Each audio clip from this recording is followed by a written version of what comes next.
So Remy, Yo, chat to me. how does um nah, come on, seriously, seriously. Yeah, come on. How does Yeah. your mental health or the state of your mental affect you in your sexual relationship? Why am I laughing? I don't know, bro. Trying to keep a straight face. I don't know why I'm laughing. Alright, so how does sex affect my mental health?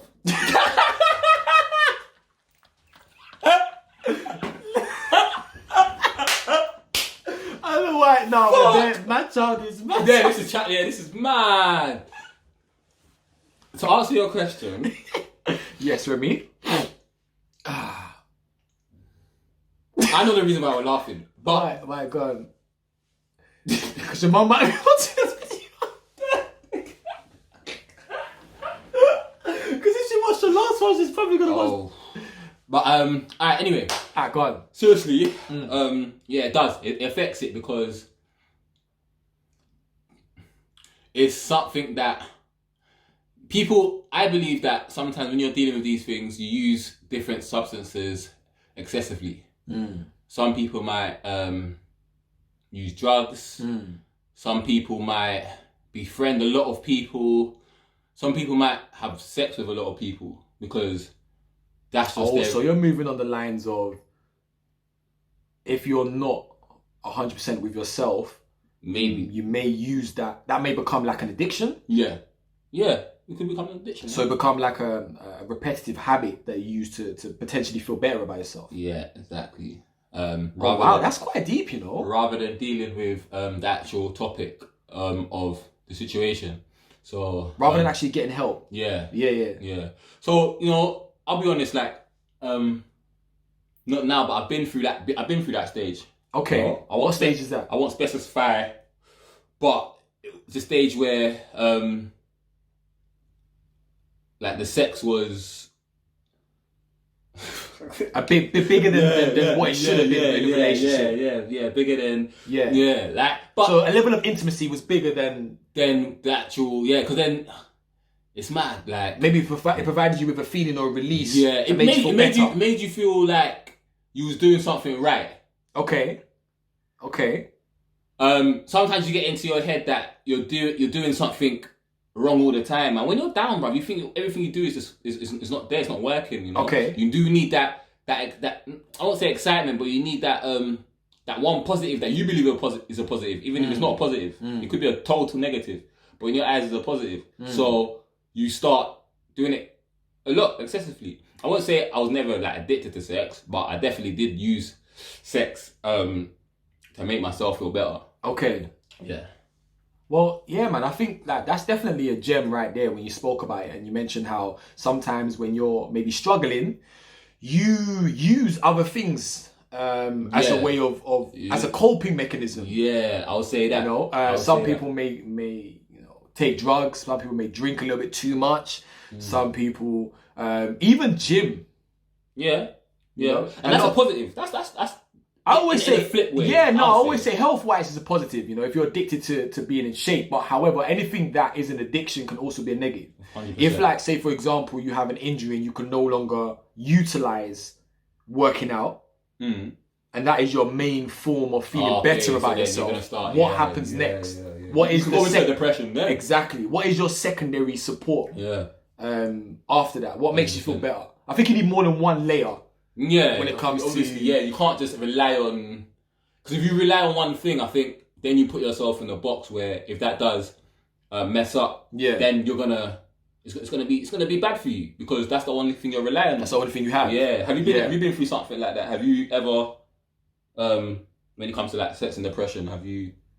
Well, talking about intimacy for me, I think that it's very difficult for me to be intimate with someone when I'm not feeling the greatest myself. Oh, okay. You know? So like opposite. No, not even opposite, because I understand there's a part of me that no, not opposite at all, bro. I'm telling you that because there's a part of me that still has that desire to chase. Yeah. And a desire to find that short fix. However, when I'm not feeling 100%, it's like I feel worse after the fact.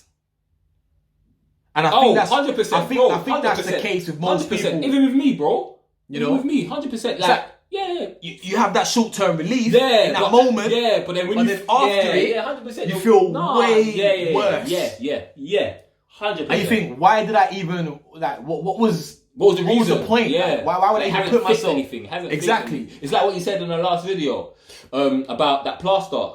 You've got a big problem. Yeah. And this is a small plaster. It's a short term. Yeah. So I guess my question for you would be then, you know, we started off talking about maybe intimacy and mental health and how they align with one another. Do you think you should refrain from being intimate with someone until you are in what you would say a good place? Yeah, 100%. I feel like it's important to now I've gone through that and now I've kind of like learned from that and I've, you know, I felt that side. It's so important. If you're gonna be intimate with someone and you're not at the right stage, don't do it, man, because one, it's not only you you're hurting after it, it's someone else too, bro. You know?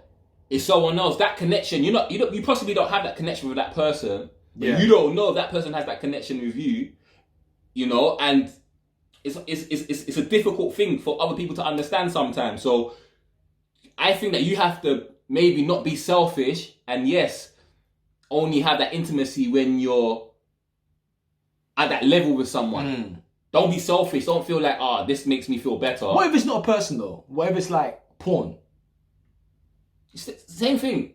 Do you think refrain from watching porn if you're not? No, I wouldn't say refrain from it, but don't. It's the same thing. Don't use it as an addiction because once you get into it, you're still gonna feel the same way. All of these things are just outlets. How do you know it's an addiction? When you can't control it, bro. When you need to do it. So if you wake up and the first thing you need to do is to bash one out. Yeah. Then after 2 hours later, you need to bash one out. Then you need to bash one out again. That's crazy. Then at the end of the day, you need to do that again. Yeah. That's an addiction. It's an addiction. So when it comes to the day, so when the can't do it no more. When the thought of not doing it, puts you in a state of anxiety. Yes. Potentially, you are addicted to that. Yes.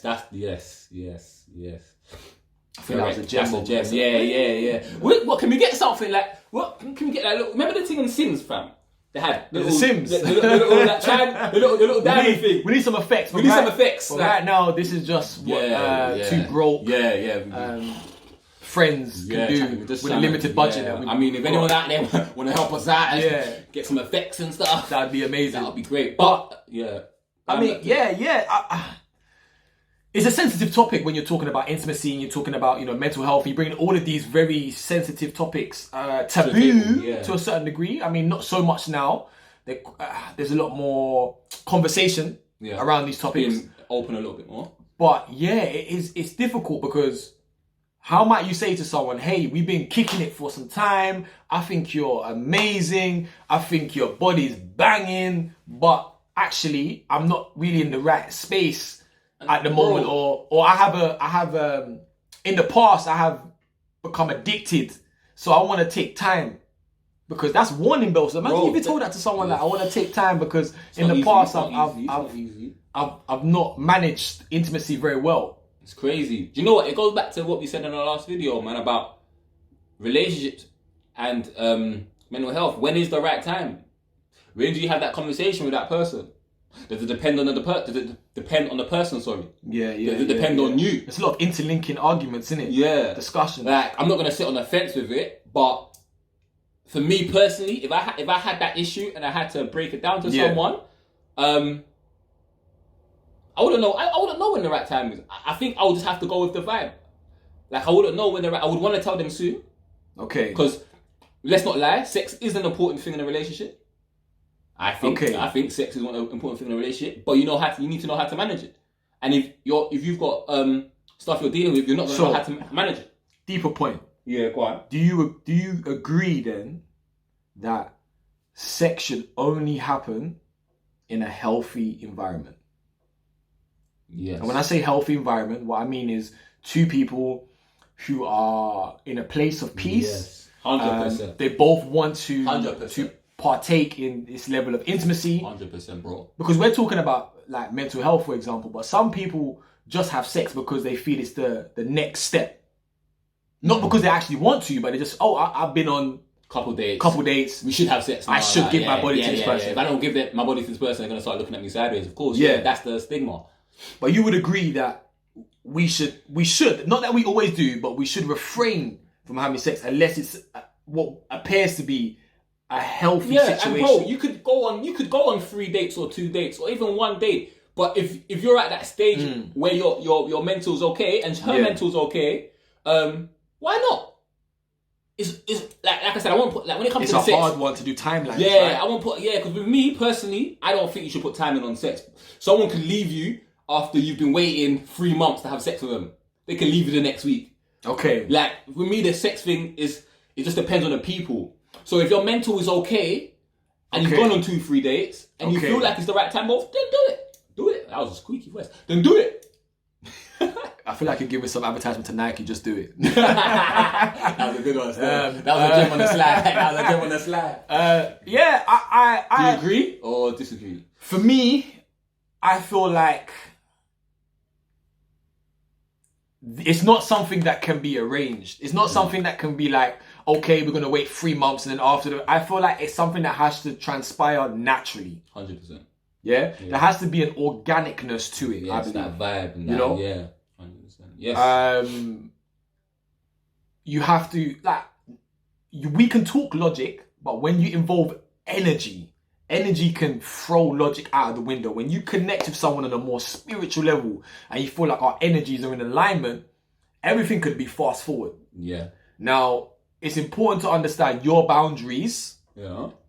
And what, you feel comfortable with. And this is not just for women. Like women, of course, but for men as well. Men are more than able, or should be more than able, to say, actually, I don't want to partake in this level of intimacy yet 100%. Because of X, Y, and Z. And it's the generation, the stigma that we live that if you don't want to have sex, that means there's something wrong with me. What, a guy doesn't want to have sex? What? I don't understand that. What? You don't want to have what? It don't make sense. Yeah, sometimes we don't want to have it. That's what it is. Sometimes we don't want it. We don't want it. Bro, I've been in situations where I don't want it. That's right. Everything's set up for you there. That's right. Both you're there, everything's there, everything's there. I don't want it. And it's nothing to do with you. It's just that the energy's not right for me right now. Yeah, that's right. But yeah, bro, there's a stigma to it. You feel like maybe you're less of a man. There is. Because what, she's gonna go tell her people in the group chat that I've had intimate relations with women more times than I'd like to admit where I didn't want to. Wow. Yeah, that's sinking. Wow. I've had intimate relations with Do you know what that means? More times than I would like to admit. Do you know what that means, bro? And I actually didn't want to, but I felt like forced, blood. I felt like forced. What type of man in that situation with a beautiful woman says no? Damn. Yeah, I resonate with you, man. Who says no? And I hear the little voices as a child, everyone in your mind saying, certain things. So how can you say no? Yeah, it's wild, bro. I don't even have to answer for that. It's crazy. I've been in situations like that as well. As well, no? Yeah, 100%. And it's that pressure. It's just that pressure. It's that, okay. And that's no disrespect to anyone, but it's just that pressure. You have that pressure. As a man, you have that pressure. Yeah.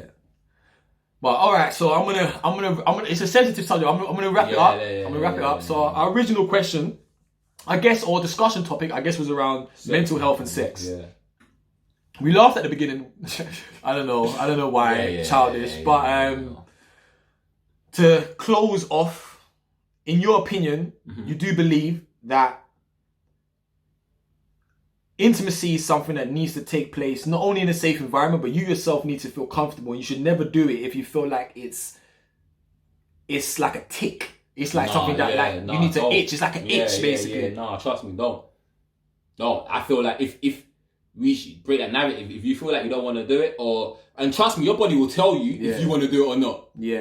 Like, as a guy, come on, let's be real. Your body will tell you if you want to do it or not. Don't force the thing, man. That's right. I believe that it should be done, like you said, in a healthy environment where both you are like, okay, I'm ready to do it. Yeah. Don't be selfish about it, man. I've been there. It's not cool, man. Trust me. Alright. Cool. Yeah. I agree. Yeah. I ain't got much to say on that. Yeah, Man. You hit the nail on the head. You should not be partaking in any form of intimate relations with someone if you're not, 100%, or you feel like you're not 100%. You don't need to be 100%. I don't think anyone's ever 100%. Actually, that's a lie. But you gotta feel like it's something that you can manage and that you want to do. You want to do, and that it's not just because you want to feel better like you or said, feel a release, basically. Yeah. Go watch Paul, then. All right. Anyway. So that's us, nice and short and sweet. Well, I say that, but it looks like we got 15 minutes on the board. Wow. So we'll catch you with the next episode. Make sure you like, comment, and subscribe. That is Heart, Mind and Spirit. We out, baby. Yeah. Peace. When I pull up, man, I must be in luck. Cause that body's too much, so I'ma take the lead. So you know how I roll.